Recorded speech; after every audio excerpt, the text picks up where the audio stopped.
Task 6 గోధుమ పిండితో ఆడటం. గోధుమ పిండితో ఆడుకుంటా.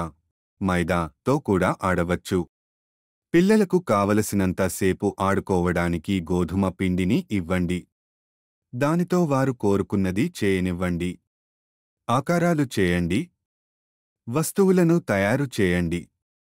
వారి ఇష్టం వచ్చినట్లు దానితో ఆడుకోనివ్వండి. దయచేసి ఆడిన తర్వాత వారి చేతులను బాగా కడగాలి. మీరు పిల్లలకు కావలసినంత మట్టి లేదా గోధుమ పిండితో ఆడుకోనివ్వండి. దయచేసి వారు తినకుండా చూసుకోండి. ఇది వారి చేతులను బలపరుస్తుంది. ఇది భవిష్యత్తులో రాయడం వంటి ఇతర పనులను సులభతరం చేస్తుంది.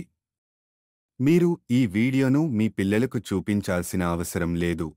పిల్లలు వెంటనే ప్రతిదీ నేర్చుకోలేరు. ప్రతి పనిని పిల్లలకు నేర్పడానికి 2 వారాలు లేదా అంతకంటే ఎక్కువ సమయం పట్టవచ్చు. మీ సమయాన్ని వెచ్చించండి.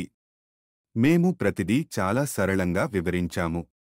మీరు ఈ ఆలోచనలను స్వీకరించాలి మరియు మీ పిల్లల పురోగతికి అనుగుణంగా సర్దుబాటు చేయాలి. ఇది మీకు చాలా ప్రాథమికమైనది మరియు మీ పిల్లలు చాలా వేగంగా నేర్చుకుంటున్నట్లయితే మీరు ముందుకు సాగండి. మీరు బోధిస్తున్న ఏదైనా పని ఉంటే పిల్లవాడు విసుగు చెందుతాడు. మరొక పనికి వెళ్ళండి. ప్రతి పిల్లవాడు భిన్నంగా ఉంటాడు. వారు తమ స్వంత వేగంతో నేర్చుకుంటారు మరియు అన్వేషిస్తారు. మీరు ఈ పాఠాన్ని మీ పిల్లల మనోభావాలు మరియు ఆసక్తికి అనుగుణంగా సర్దుబాటు చేయాలి మరియు వారికి సరదాగా బోధించాలి.